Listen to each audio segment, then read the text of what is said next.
This week's solo we are basically dissecting is a solo from Badge, which is a Cream classic, a Clapton classic, that's easy for me to say, and one where we have some really nice bluesy fluid licks as well in that Clapton style. So we're taking D minor pentatonic, F major pentatonic, whichever way you look at it, but you're bringing in major elements to the D minor pentatonic, so putting it that way. Let's get on with the licks, but before I do that, yeah, I thought you got away with it, please do consider liking, sharing, subscribing, hitting that bell button for all the future notifications, and visiting all the socials and patreon.com/Dan's page for all my stuff you won't find here on YouTube. Also, Charlie and John's strings provided to me by those guys, which are on all my guitars that I use in these videos and I've used live as well, because they stay in tune. They are so good. They're handmade USA strings and I can't endorse them enough. So thanks to those guys for sending me sets of strings every month. Nice one. That is about it. Let's get on with those licks.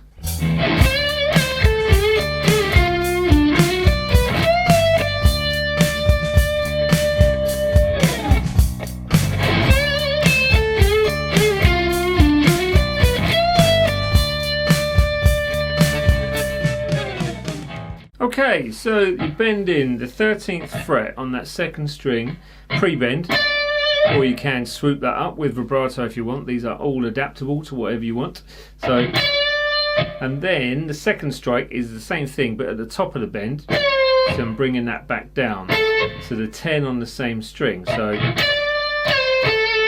then you've got 12th fret third string, going to the 10, so string skipping across to that first string on the 10th fret, and then back to the 12, and then there's a slight blues curl coming off of this, so you're kind of coming down from the 12 and then almost pushing it back up again.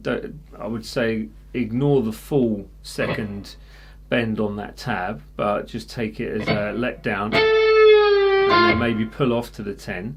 And then on that 10 itself, you've got the blues curl, so that's your kind of semitone bend or a quarter note bend. I think with this, you're kind of moving into the major third, so let's take it as a semitone. And then that's the 12th fret on the 4th with a 10 grace note into the 11. So you've got the choice of hammering on from the 10 to the 11th third string or sliding in.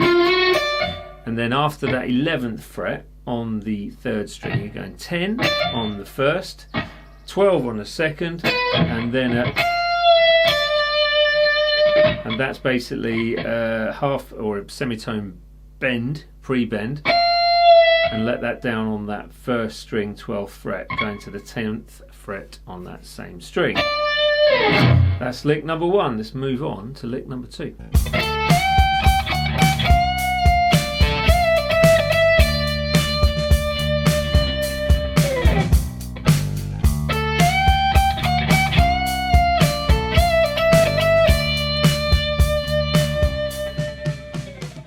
So this one you're starting on 12th fret, second string, full tone bend on the 13, dropping it, hitting it again, sorry, striking it again, dropping it down a semitone, back up to a tone, and then dropping it to the static where you're going to bend up a semitone on that same string. So that's 13 and then 10 on the same string. Now basically with this you're bringing in part of the major scale of D. So it can sound a bit whiny, but as long as you get it right, that's all going to sound fine. After you've done the 10 on the first string, you're going to 10 on the second, and then it's 12th fret with a typical Clapton pre-bend. Now the lick should end on the 12, but just to match with the track, I was ending it on that 10th fret because it goes to the root, so it should end there. And then, ouch, and then you take it to the 10th fret on that first string. There you go. Right, that was that lick. I don't think I need to play these slow because they're relatively slowish anyway. But just do what you can with them. There you go, lick number 3 coming up.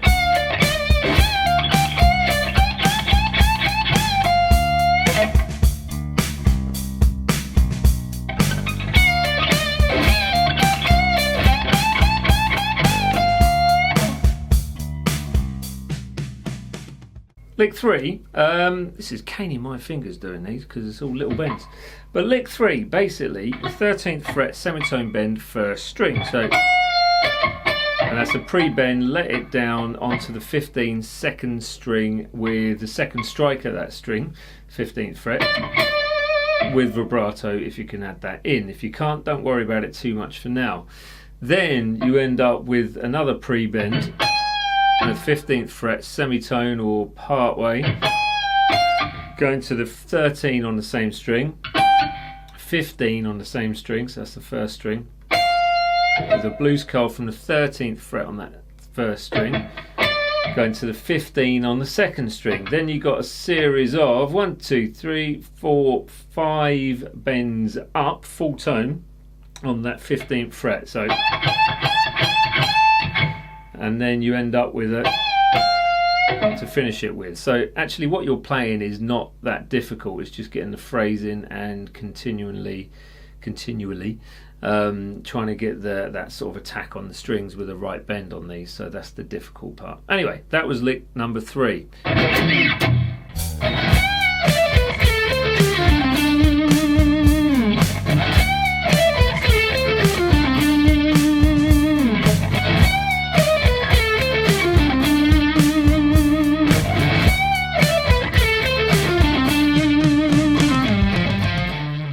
Okay, so lick 4, basically this one you're starting in what would be, I'm guessing you're bringing in, like if you're taking it in pentatonic stakes, you're bringing in shape 4 into shape 3 into shape 2 and then back into shape 1.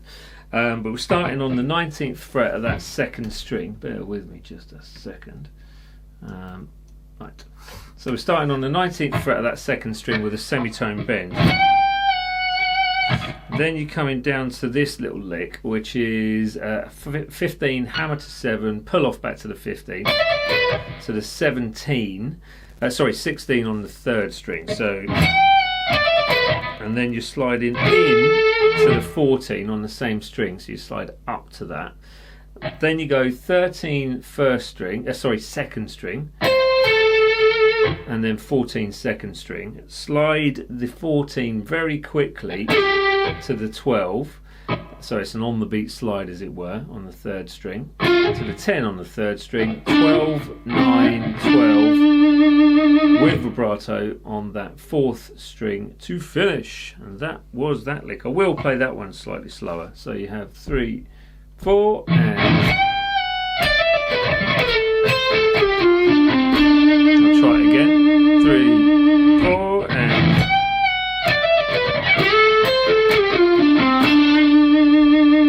once more.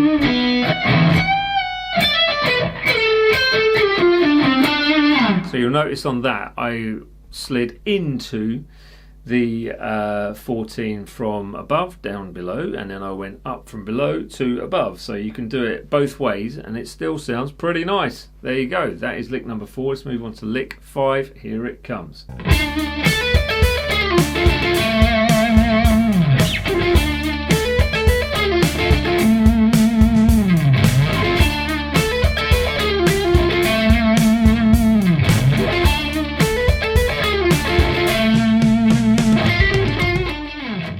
Okay, so the final lick, you'll notice that I did make a slight mistake in that one, but there you go. It's the 12th fret, which is the D string, with vibrato for first beat of that bar. Then you have hammer on from 10 to 12, sorry, on the second string. Going to the 10th fret on the first string. Now what I would do with this is I would keep my first finger flat across 2 strings, and then you're going to play it like that, so it saves moving your fingers around. The main reason being is because you're coming back to the 2 10s anyway, so, and then if you get that little grittiness with it where notes kind of ring over each other, that sounds great. Then so that's basically 10, hammer on 12, 10 on the first string, 2 10s together, hammer on to the 12, and then single 10 on that thin string. If you do happen to strike 2 10s, don't worry about that. Then you've got a very quick kind of, I pull off from the 12 to the 10, so that's 13 slide to the 12, going to the 10 on the third string, and then 12, there it is, 12 on the D string, 10 on the third string, 12 on the D string again, and then 3 10s, which is part of the kind of D minor chord, if you like, where we get that tension note, because it should be major, I suppose. And then finishing with an A note on the 12th fret of the A string. And that is your lick lesson for this week. Let's hand you back to me for a quick sign off at the end. So once again, thanks to Charlie and Johns for supplying me with my strings on a monthly basis. And you can find all the tabs on my website, which is all free at dansguitar.com. You can find stuff on Patreon you will not find here on YouTube. And that is all linked below as well. Please do consider liking, sharing, subscribing, hitting that bell button for all the future notifications, and visiting all my socials as well: TikTok, Facebook and Instagram. I won't go on Twitter. There you go. Or X, or whatever it's called now. Enough of that. Right, let's leave you with it. Have a good weekend, everyone. See you soon.